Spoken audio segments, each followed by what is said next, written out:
Nora Jenkins parked her car in the empty lot of Sunrise Diner at 5:30 a.m. on Christmas morning. Snow dusted the pavement, glittering under the streetlights like crushed diamonds. Most people were still asleep, enjoying the holiday, but the diner was among the few businesses in town that stayed open every day of the year. Regular customers, mostly truckers, overnight workers, and lonely souls with nowhere else to go, counted on their Christmas breakfast tradition. She clutched her travel mug of coffee and fumbled with her keys at the front door, breath forming clouds in the frigid air. Nora had worked at the diner for 7 years, becoming assistant manager 3 years ago. At 42, she knew the rhythm of the place like her own heartbeat. Christmas morning meant cranberry pancakes, extra gravy with the biscuits, and holiday music on the ancient jukebox. When her key wouldn't turn in the front lock, Nora frowned. She jiggled it several times, then decided to try the back entrance through the kitchen. As she rounded the corner of the small brick building, her stomach dropped. The back door hung slightly ajar. The frame splintered where someone had clearly used a crowbar to force it open. "Damn it," she whispered, hesitating at the threshold. She should call the police first, but instinct pushed her forward. Inside, the kitchen was eerily silent. Nothing seemed disturbed until she reached the front counter. The cash register, an old-fashioned model that owner Margaret refused to replace with something digital, was gone. Completely missing, wires dangling where it had been forcibly disconnected. Nora pulled out her phone, fingers trembling slightly as she dialed Margaret's number. The owner answered on the 4th ring, her voice groggy with sleep. "Someone broke in," Nora explained. "They took the register. I just got here." "Is anything else missing?" Margaret asked, instantly alert. "I don't think so. Just the register.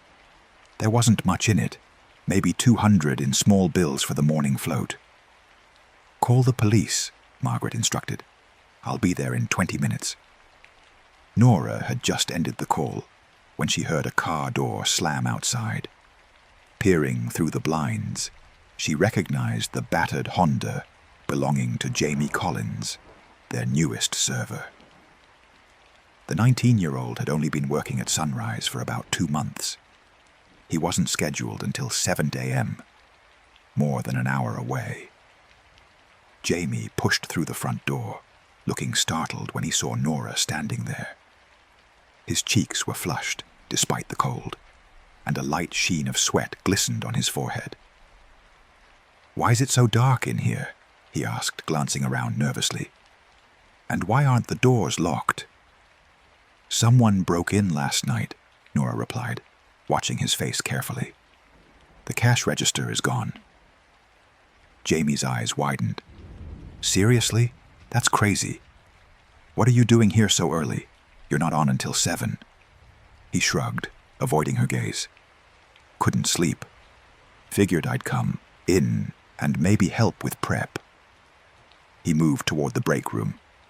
"Is Margaret coming in?" "She's on her way," Nora said, following him. "The police will be here soon, too." As Jamie hung up his coat, Nora noticed something that made her blood run cold. His sneakers were caked with rust-colored mud, exactly the same color as the footprints she'd just noticed by the back door. "Jamie," she said quietly, "why is there mud all over your shoes?" He glanced down, then quickly back up. "Oh, that. My mom's car got stuck in our driveway last night. Had to push it out." "On Christmas Eve? In the middle of the night?" "She works night shift at the hospital. Got home late." His voice was steady, but a muscle twitched in his jaw. Nora crossed her arms. "Jamie, I saw the footprints by the back door. They're the same color mud that's on your shoes." His face hardened. "Are you accusing me of something?" "I'm just asking why you're here more than an hour before your shift. sweating in December, with mud on your shoes that matches the burglar's footprints. Jamie's expression turned defensive. I didn't take anything. You can search me if you want. Then why are you acting so nervous? Because you're treating me like a criminal. His voice rose, hands shaking slightly. I needed extra hours, that's all. Christmas is expensive. Nora sighed. Jamie was a good worker, polite with customers and reliable with his shifts. His mother was a single parent, working as a medical assistant at the county hospital. Money was tight for them. Nora knew that much. Look, she said, softening her tone. If you know something, now's the time to tell me. Once the police get here. A sound from the kitchen interrupted her. The scrape of something metal against the tiled floor. They both froze. Did you hear that? She whispered. Jamie nodded, face pale. Is someone still here? She mouthed silently. Another sound, louder this time, like a drawer being opened. Nora's heart hammered in her chest. She reached for her phone but realized she'd left it on the counter near the front. Jamie stood motionless, eyes fixed on the kitchen door. The swinging door pushed open slowly, revealing a tall figure in a dark hoodie. The man held a crowbar in one hand and a small duffel bag in the other. He stopped when he saw them, his face partially obscured by the hood. You weren't supposed to be here yet, he said in a low, gravelly voice. The words were directed at Jamie. Nora turned to the young server, whose face had drained of all color. Jamie? The man in the hoodie stepped fully into the break room, revealing his face. It was Darren Wells, a regular customer who came in every Sunday for the breakfast special, and Jamie's uncle. I told you to stay home, Darren hissed at Jamie. Why the hell are you here? Jamie swallowed hard. I couldn't just sit there. I knew what you were planning. You knew about this, Nora cut in, anger replacing her fear. He didn't just know, Darren said with a bitter laugh. This was his idea in the first place. Jamie shook his head frantically. No, yes, but I changed my mind. I came to warn you, Nora. That's why I'm early. I tried calling, but you didn't answer. He's lying, Darren said flatly. Kid's been whining for weeks about needing cash for Christmas presents for his mom. Said this place would be an easy hit because the owner keeps the register full of cash instead of making night deposits. Nora looked between them, trying to make sense of the situation. So what are you doing back here, Darren?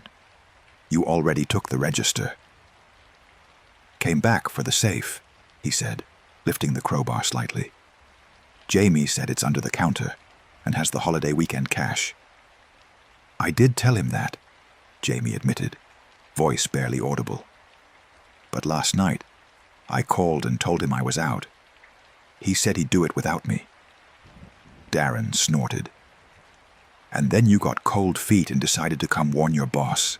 What kind of double-crossing? Just stop, Nora interrupted. Both of you. The police are on their way. A flash of panic crossed Darren's face, followed quickly by resolve. He raised the crowbar menacingly. Then we need to speed this up. Where's the safe? I'm not telling you that, Nora said, trying to keep her voice steady. Darren, don't, Jamie pleaded. Just go. You've got the register already. Darren laughed bitterly. That piece of junk. There was barely enough in it to cover gas. No, I need the safe. Christmas was supposed to set me straight this year. His eyes were wild, desperate. Last chance. Where is it? Before Nora could respond, Jamie stepped forward. It's not worth it. There's nothing in that safe worth going to prison for. Easy for you to say, Darren spat. You live with your mum. You've got a roof over your head. I'm sleeping in my car. Unemployment ran out last month. Despite her fear, Nora felt a pang of sympathy. Darren had been a regular for years, always polite, always tipping what he could. She hadn't seen him in a few weeks and wondered if things had gotten worse for him. "Darren," she said quietly, "we can help you find resources. There are programs." "I don't need your charity," he shouted, voice breaking. "I need cash. Now." They heard a car pulling into the lot outside. Darren peered through the small window in the break room and cursed. "Is that the cops?" "It's Margaret," Nora said, recognizing the owner's SUV. "But the police will be right behind her." Darren's shoulders slumped, the fight visibly draining out of him, the crowbar lowered to his side. "I'm not going back to jail," he muttered. "Not on Christmas." Jamie took a tentative step toward his uncle. "Then let's go now. Leave the bag. We'll talk to them. Explain." "Explain what?" Darren laughed bitterly. "That I'm a repeat offender who dragged his nephew into a burglary. They'll throw away the key this time." "No one's been hurt," Nora pointed out. "The register is what? Maybe $100. If you return it now, Margaret might not even press charges." Hope flickered in Darren's eyes, but doubt quickly extinguished it. "You don't get it. I've got priors. Breaking and entering. Possession. One more strike, and I'm done." The front door rattled as Margaret inserted her key. They had seconds, not minutes. Jamie made a decision.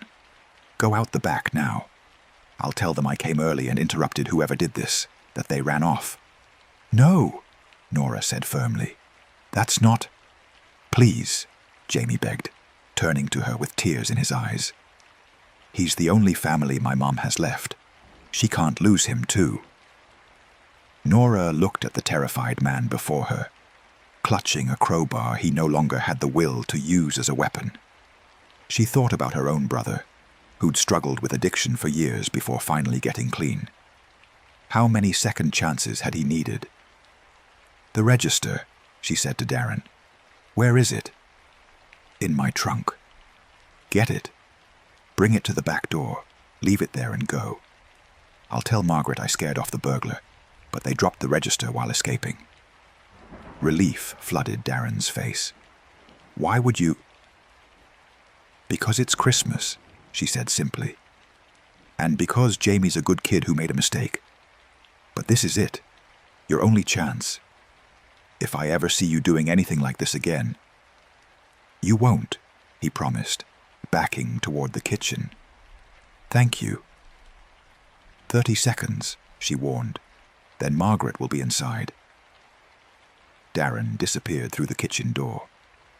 Jamie stared at Nora, gratitude and shame warring on his young face. "I didn't know what else to do," he whispered. "Mum's been working double shifts. Darren lost his job at the plant. He was going to be evicted."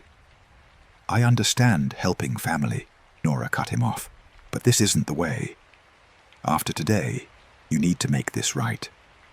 Jamie nodded solemnly. "I will. I promise." They heard the front door open as Margaret called out, "Nora, are you okay?" "Back here," Nora replied, giving Jamie a pointed look. "Follow my lead." Margaret appeared in the doorway, her face lined with worry. "Did you call the police?" "I was about to when Jamie arrived," Nora explained smoothly. "He scared off the burglar. They dropped the register by the back door while escaping." Margaret looked between them suspiciously. "Really?" Jamie nodded, playing his part. "I saw someone running out as I was coming in the back way." "Why were you coming in the back way? And so early?" Margaret asked. "I left my good tips apron here yesterday," he improvised. "Thought I'd need it today. Christmas tips are always the best." Margaret didn't look entirely convinced, but the sound of police sirens approaching distracted her. "Well, let's check if the register is still intact. Lucky you came when you did." As Margaret headed toward the kitchen, Nora caught Jamie's eye. "Starting tomorrow," she whispered, "you're working extra shifts to pay back what your uncle took. And you're going to volunteer at the food bank with me on weekends." "Yes, ma'am," he agreed quickly. "And Jamie? Find your uncle some real help. The community center has a job program for people with records. Tell him to be there Monday morning." Jamie nodded, a weight visibly lifting from his shoulders. "I will. Thank you, Nora. Merry Christmas." "Merry Christmas," she echoed softly, following him toward the kitchen where the old register waited by the back door. A small act of grace on a morning meant for much bigger ones.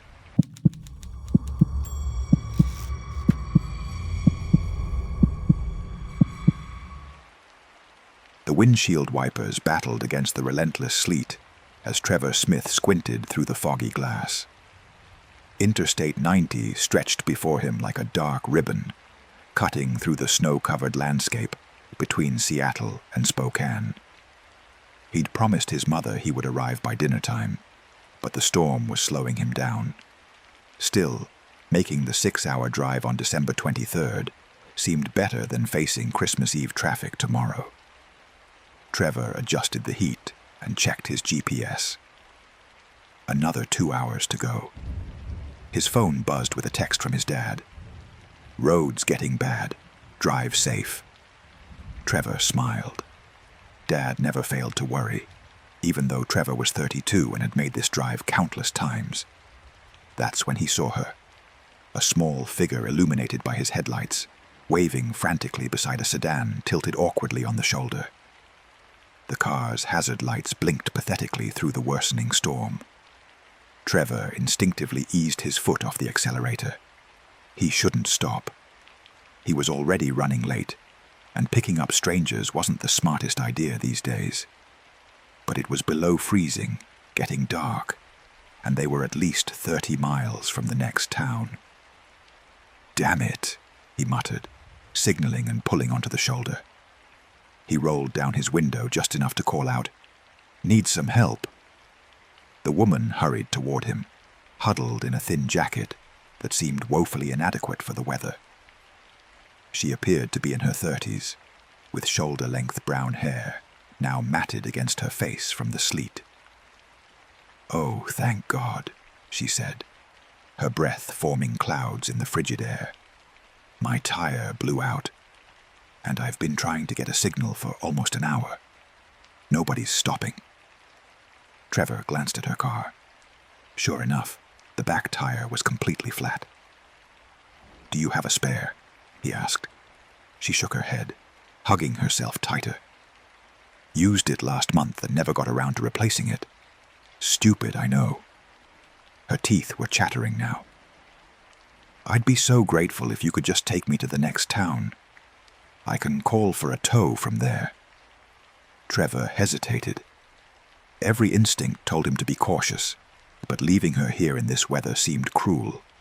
Plus, she looked harmless enough. Small frame, no visible weapon, and genuinely distressed. "Hop in," he said finally. "I can take you to Ellensburg. There should be somewhere open that can help." "Thank you," she said, relief washing over her face. "You're a lifesaver. Literally." As she climbed into the passenger seat, Trevor noticed she had only a small purse with her. "Do you want to grab anything else from your car?"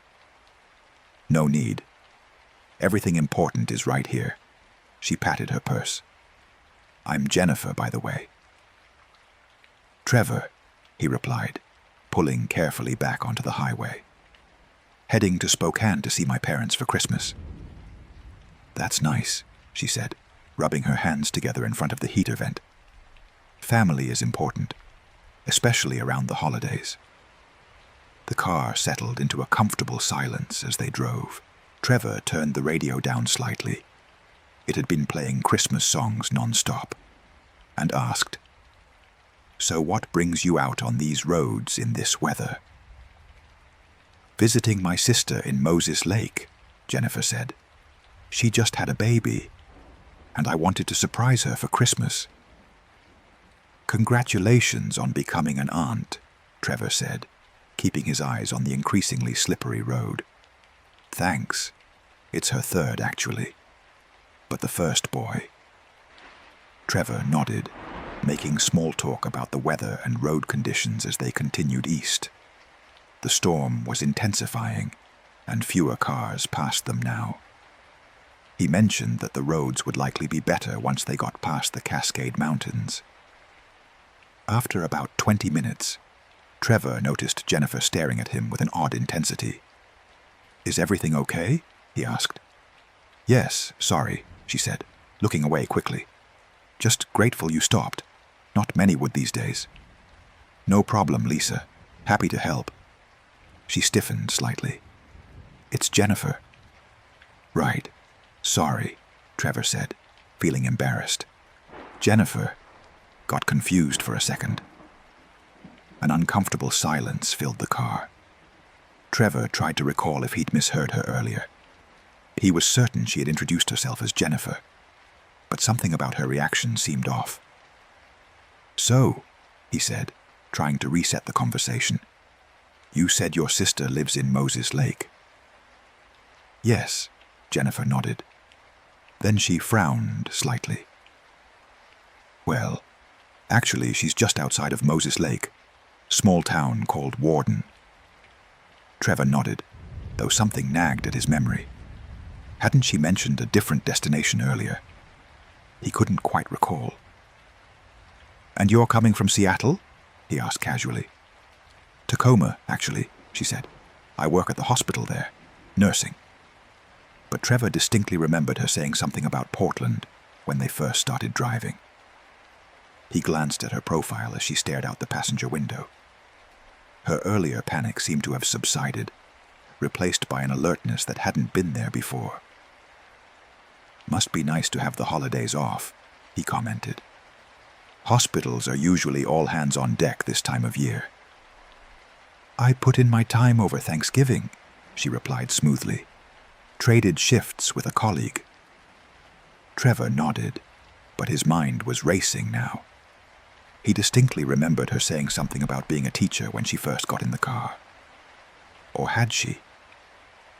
The conversation had been brief, and he'd been focused on the road. Maybe he was mistaken. "So your sister just had her first baby?" he asked, testing his memory. "Third baby," she corrected without hesitation. "First boy, like I said." At least that matched what she'd said earlier. Trevor tried to relax, but he couldn't shake the feeling that something was wrong. He noticed Jennifer's reflection in the passenger window as she studied him with a calculated expression that disappeared when she turned back toward him. "How much further to Ellensburg?" she asked. "About 15 minutes, Trevor replied, noticing that her accent seemed to have shifted subtly. Earlier it had sounded more Pacific Northwest, but now he detected something else. Midwestern, maybe. "You know," she said, her voice taking on a conversational tone, "you never mentioned what you do for work, Trevor." "Software engineer," he replied. "Nothing exciting."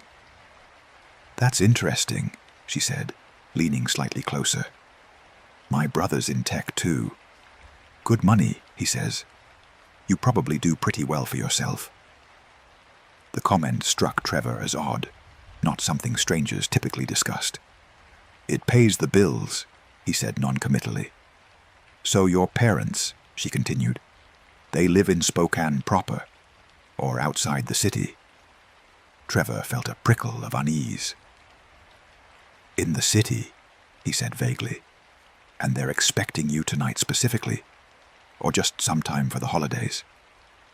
Her question seemed casual, but her eyes watched him intently. Trevor's grip tightened on the steering wheel. Why would she need to know exactly when his parents expected him? "Tonight," he lied. "My whole family is waiting.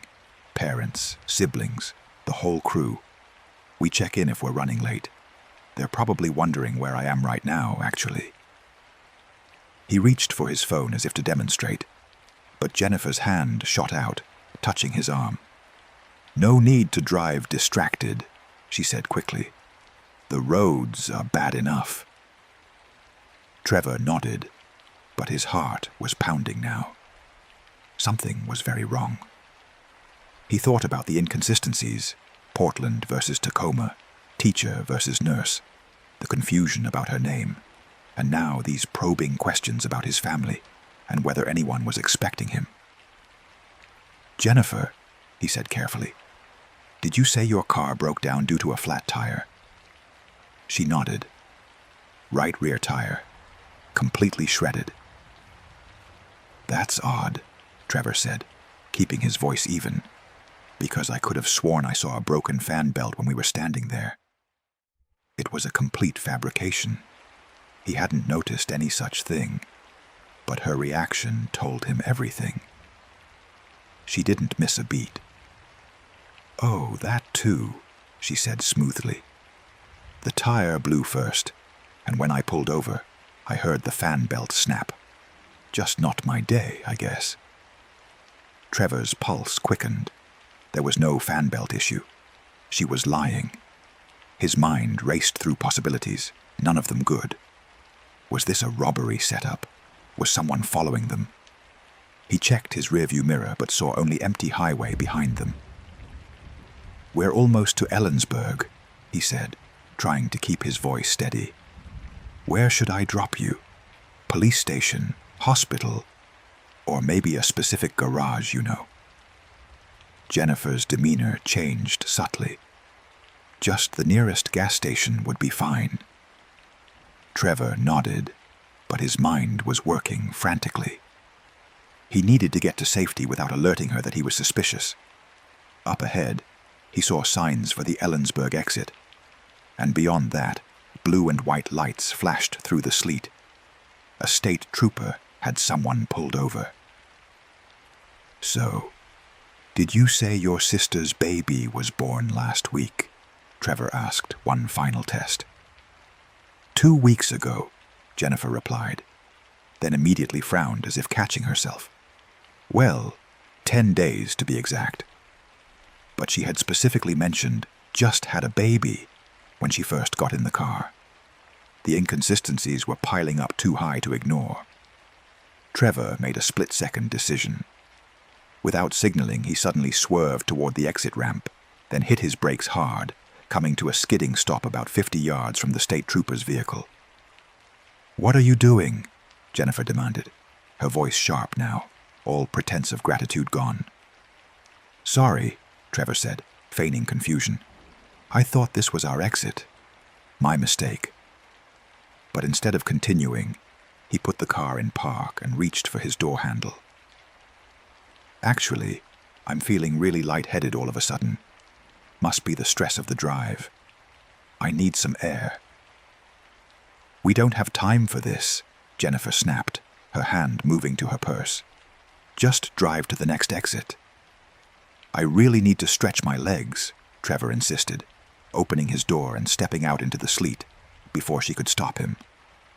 He waved his arms frantically toward the state trooper, who was just finishing with the other motorist. The officer noticed him and held up a hand in acknowledgement. When Trevor looked back at his car, Jennifer was already sliding across to the driver's seat, her purse clutched tightly. Without hesitation, she moved the gear shift and stepped on the gas. The car fishtailed momentarily on the slick pavement, then shot forward, leaving Trevor standing in the snow. "Hey!" he shouted, watching in disbelief as his own car sped away with a stranger at the wheel. The state trooper jogged over, hand on his holster. "Sir?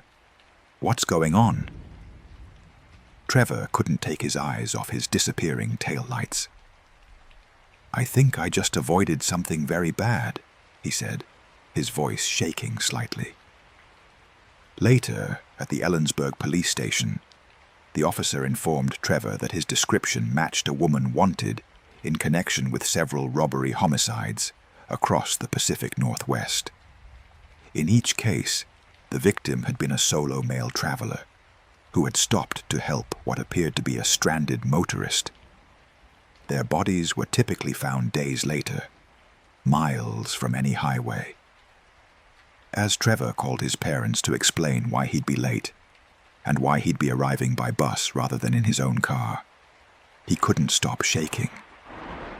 The realization of how close he'd come to becoming another statistic washed over him in cold waves.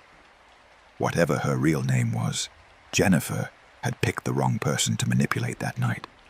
His car and belongings could be replaced. His life could not. When the bus finally pulled into Spokane late that night, his parents were waiting, worried but relieved. As his father wrapped him in a tight hug, Trevor promised himself that he would never ignore his instincts again. Sometimes, the real danger isn't in stopping to help a stranger. It's in failing to notice when that stranger's story doesn't quite add up.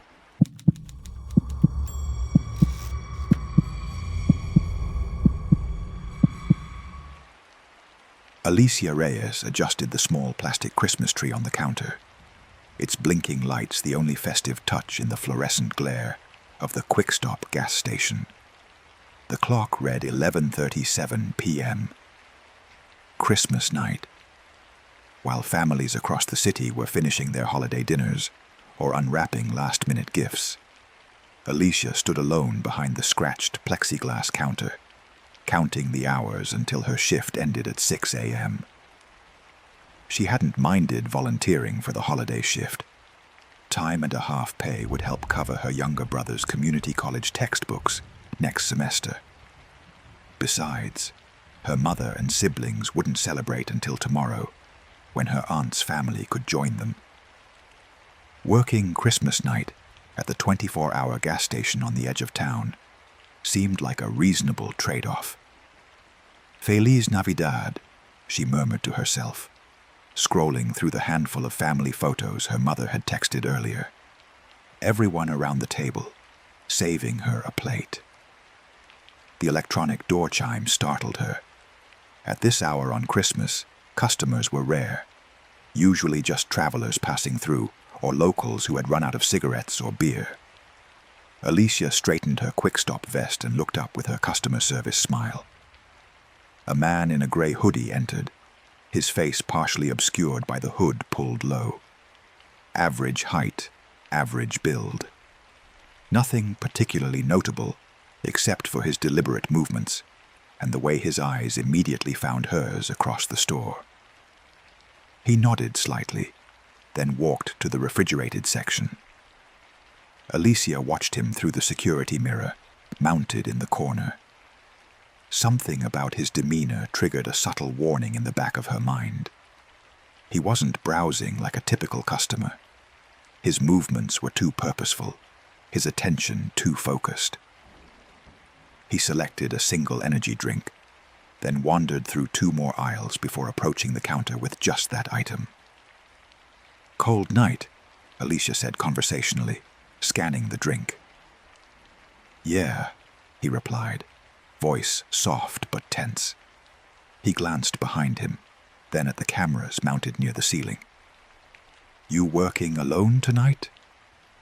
The question sent a chill through her that had nothing to do with the December air. "No," she lied smoothly. "Jose is in the back doing inventory." There was no Jose, and her usual security guard, Marcus, had called in sick with the flu that morning. Company policy prohibited shifts without security personnel, but her manager had simply said, "It's Christmas, Alicia. Nobody's coming in. Just keep the doors locked except for the main entrance, and you'll be fine." The man nodded slowly, as if processing her words. He paid in exact change, pocketed the drink without opening it, and left without another word. Alicia released a breath she hadn't realized she was holding. 20 minutes later, the door chimed again. The same man entered, hood still pulled low, hands in his pockets. This time, he went directly to the snack aisle, selected a small bag of chips, and returned to the counter. "Forgot something," he said, not meeting her eyes. "No problem." Alicia maintained her professional tone, but her heart was beginning to race. She glanced at the silent alarm button mounted underneath the counter, a direct line to the police if she needed it. Not yet, she thought. It could be nothing. Again, he paid in exact change. Again, he left without consuming what he'd purchased. As the door closed behind him, Alicia pulled out her phone and texted her manager. "Someone suspicious coming in repeatedly. Should I be concerned?" 3 dots appeared. Then, "Probably nothing. Holiday blues. People are lonely. Just be alert." Helpful, Alicia thought sarcastically, tucking her phone away. At 12:28 a.m., the door chimed a 3rd time. The same man entered, this time walking directly to the coffee station. He filled a small cup, stirred in sugar purposefully, and approached the counter again. "Working the whole night?" he asked, sliding $2 across the counter. "Just until the morning crew arrives," she answered vaguely, feeling increasingly uneasy. His gaze was more direct now, assessing. She noticed his eyes flick toward the register, then back to her. "Not much business tonight, huh?" he observed, gesturing to the empty store. "It comes and goes," she replied. "Highway patrol officers usually stop in around 1 a.m. Another lie. The patrol officers had already come and gone at 10 p.m. and weren't due back until morning. He nodded again, took his coffee, and left. Unlike the previous items, he actually sipped this one as he walked out. Through the window, Alicia watched him pace in front of the store, phone to his ear, apparently deep in conversation. She used the opportunity to dial her manager again. No answer. She left a voicemail. "Same guy's been in 3 times now in less than an hour. I'm getting concerned. Please call me back." For the next 15 minutes, Alicia kept herself busy restocking the counter display, all the while watching the parking lot through the windows. The man had disappeared, but his car, an older model dark sedan, remained parked at the edge of the lot, partially obscured by shadows. Just as she was beginning to relax, the door chimed again. The man entered for the 4th time. Something had changed in his demeanor. His movements were even more deliberate, his shoulders tense. He walked directly to the counter. "Bathroom key," he said flatly. As Alicia reached for the key hanging on a hook behind her, her eyes caught a distinct outline under his partially unzipped hoodie. The unmistakable L shape of what could only be a handgun pressed against the fabric of his shirt. Time seemed to slow. Her thoughts raced through her options with crystalline clarity. Option 1, stay calm, give him the key, see what he does next. Maybe she was mistaken about the gun. Maybe he truly just needed the bathroom. Option 2, press the silent alarm now, while her hand was already behind the counter. But if he was planning something, alarms took time.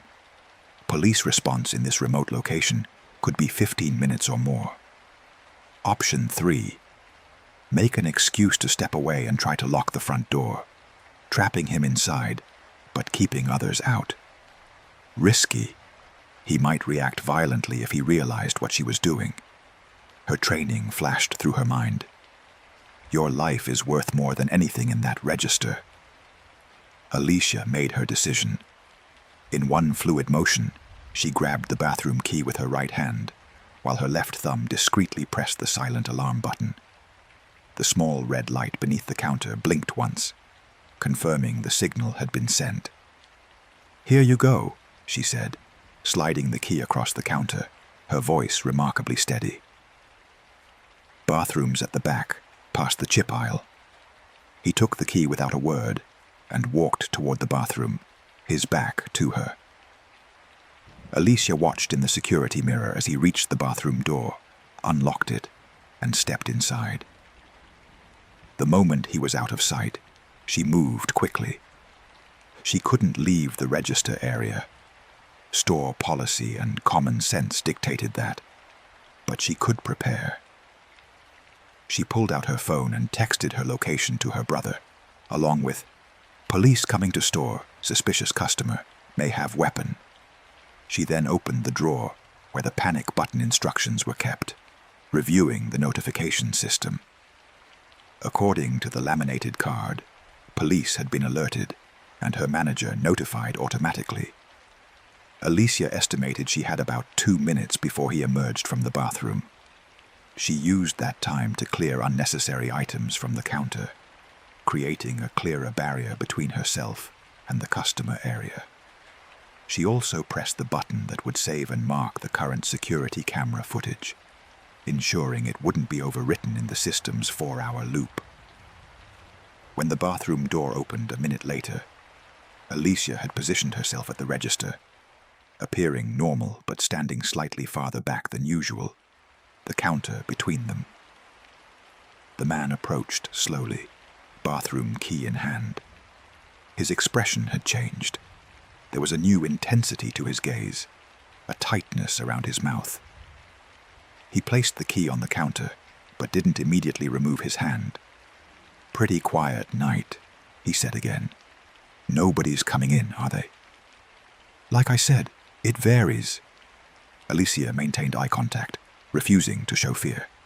"We get truck drivers, late travelers, never completely dead." He nodded slowly, then leaned forward slightly. "Listen, I need you to—" The electronic door chime interrupted him. Both Alicia and the man turned toward the entrance. A police officer stood silhouetted in the doorway, hand resting casually on his utility belt. "Evening," he called out.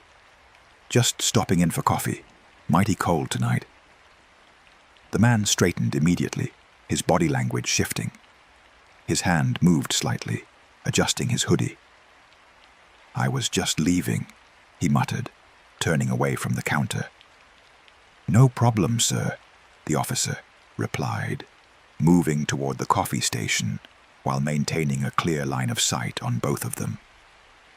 The man in the hoodie headed for the exit, pace quickening with each step. He pushed through the door without looking back. Officer Rivera, Alicia recognized him now, approached the counter, coffee in hand but eyes tracking the man through the window. "Everything okay, Miss Reyes?"